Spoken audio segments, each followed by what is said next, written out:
Hi, welcome back. Today I want to talk to you about the 50-year mortgage. Yes, you heard correctly. I know you've been seeing it on all your socials. It's not a good thing. The true issue is our pay has not kept up with the cost of inflation and the cost of goods in general.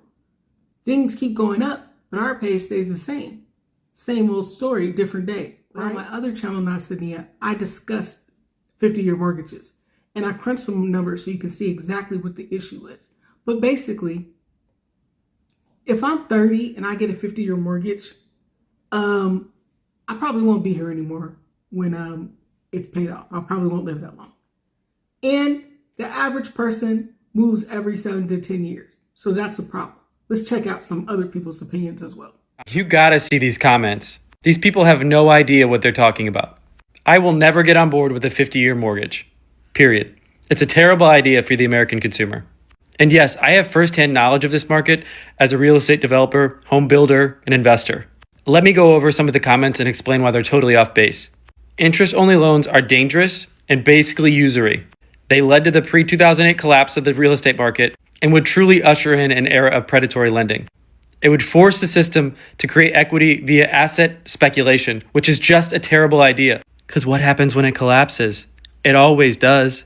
Just don't get a 50-year mortgage. Well, then don't get a 30-year. See how that works? And this one? Come on. The share of the market in 15-year mortgages has steadily gone down over the past century. People in the middle class used to use this because it makes the most sense financially. Also, the uber wealthy don't even use mortgages. Of course, nobody's forcing you to take out a loan.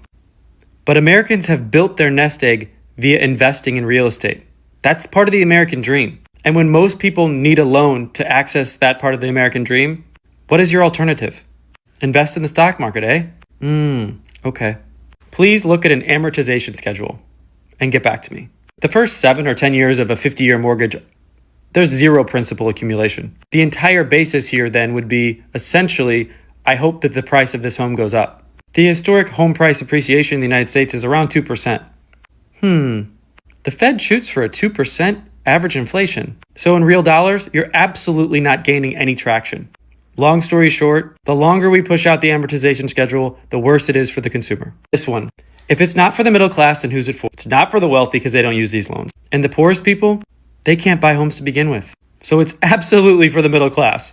Again, America first means putting the American people first, not corporations who would benefit from some crazy scheme. 50-year mortgage. That's not financing. That is generational debt cosplay. So Trump is floating around this 50-year mortgage, right? And when I heard it, it felt like to me like a lifetime gym membership. You know, you sign up once, you use it for about 10 minutes, and then you spend the next 10 years or more just paying on something that you barely use. I'm gonna break it down for you in plain English. A 50-year mortgage does not bring you any closer to owning a damn thing. All it does is stretch out that leash so long that you forget who's holding the other end. You're basically a renter with extra paperwork. The rich are going to get to sit pretty and take their tax write-off from all your mortgage payments. Then the government's going to make it even more lucrative for investors to swoop back around and buy more homes in your neighborhood and rinse and repeat it all over again. If you haven't connected the dots yet in this, I'm going to draw you a map, okay? Rich people want you on the hook forever. You're already working till you die as it is. At least with a 30-year mortgage, if you stayed put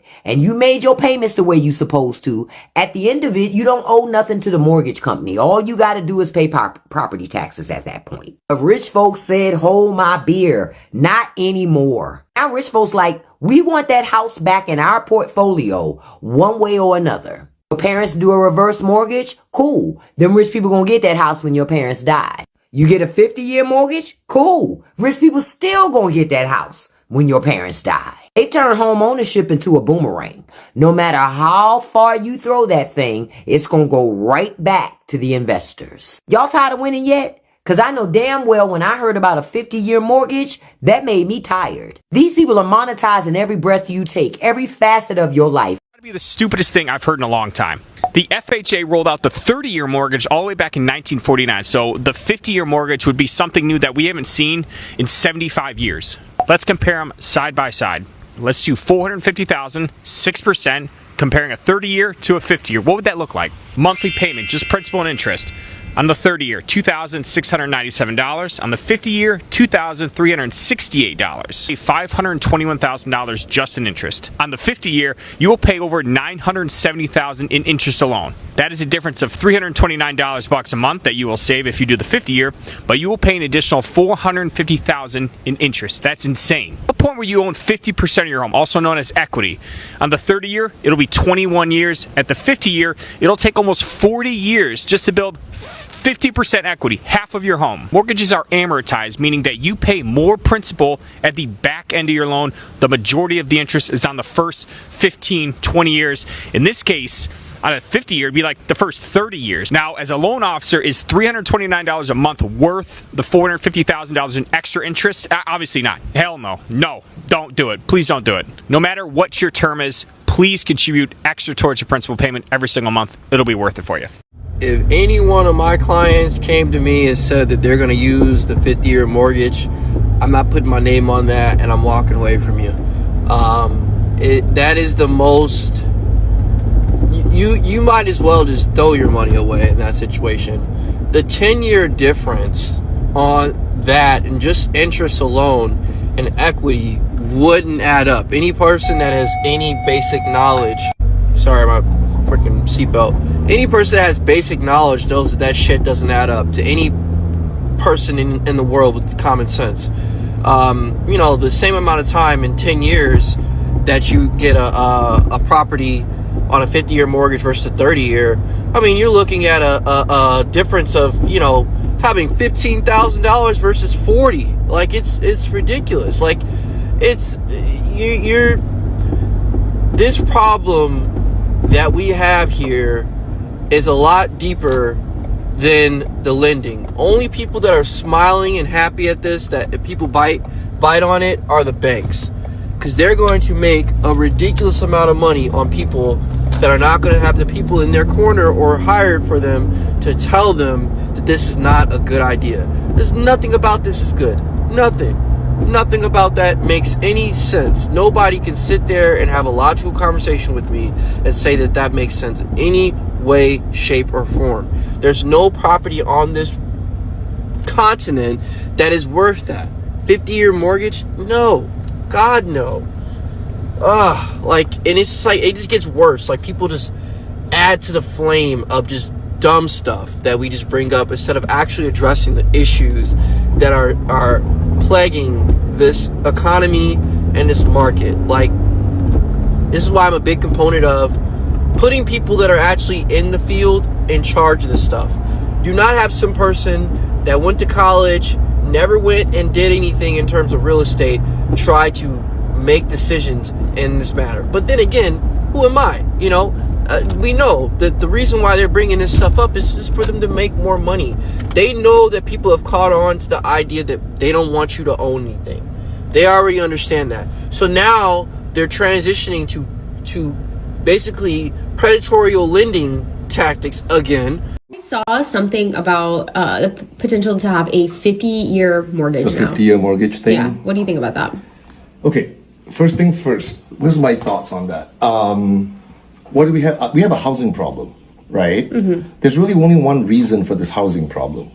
Supply and demand. We just don't have enough housing. We have a shortage. Very simple. So trying to say that, hey, I'm going to stretch your payment out to make things affordable, I don't think solves that problem. It doesn't bring about additional supply of homes. And number two... Can I argue that it would even make it worse because you have more people in the market to buy them? So more demand... exactly. You're very good. You learn economics. Yes. Supply and demand. You are basically messing around with the demand side of the supply and demand curves, right? You attacking the demand side, not the supply. We need to fix the supply. And here's your problem with 50-year mortgage, right? Okay. Your mortgage, LO, right? You know this, right? I am a mortgage 15, okay, what's the pricing of a 15-year? How different is a 15-year mortgage from a 30-year mortgage? A lot different. Right? So imagine a 50-year mortgage and a 30-year mortgage. Interest rates are going to be higher, number expensive. one. Number two, right? It's going to be much longer for people to gain their equity, to build their equity, because what happens in the mortgage, right? All the interest is front-end loaded.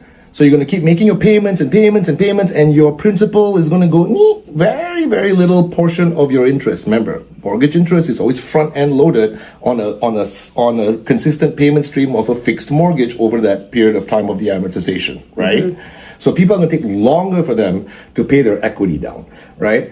To me, if you ask me, and ironically, I am on this side of the fence. I'm a banker. This is good for bankers and lenders. Right. It's just another tool for them to make more money, right? So the bottom line is this, if you think this is going to help affordability, think about it from supply and demand, right? You're driving up the demand. Thank you for coming.